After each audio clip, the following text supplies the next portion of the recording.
তো বন্ধুরা, এখন থেকে তোমরাও পাথরের নিচে যেতে পারবে। এই পিকের এই সাইডে লাফে আর স্যান্টুনে নিয়ে এই জায়গাটা স্যান্টুনে মেরে দেবে। আমার টাইম পড়ে গেছে, টাইমটা হয়ে যাক। তারপর স্যান্টুনাটাকে ছেড়ে দিয়ে এইভাবে এবার গ্লোয়াল প্লাস ফায়ার ব্যাটন একসাথে চাপতে হবে। এভাবে সেট করে দিয়ে গ্লোয়াল প্লাস ফায়ার ব্যাটন টিপে দেওয়ার পর এইখান থেকে ছুটে পিকের এই সাইড অবধি আসতে হবে। এইখানে আসার পর স্যান্টুনাটা টিপে দিলে এভাবে চলে যাবে। তারপরে স্কিন এধার ওধার করা যাবে না, চুপ করে বসে থাকতে হবে একটু টাইম।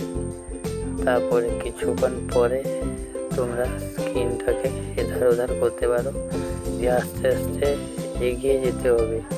এগিয়ে গেলে ভেতরে চলে যাবে। তো বন্ধুরা, এইভাবে তোমরা আসতে পারবে এইটার ভিতরে। তা যদি ভিডিওটা ভালো লেগে থাকে তাহলে একটি লাইক করে দিও। তারপরে তোমরা কিভাবে বান্দাকে মারতে পারবে দেখে নিতে পারো। এই ট্রিকটা করার জন্য তোমাকে প্লেনে 3 সেকেন্ড থাকার সময় টেলিপোর্ট ইউজ করতে হবে, নাহলে হবে না। এভাবে টেলিপোর্ট ইউজ করে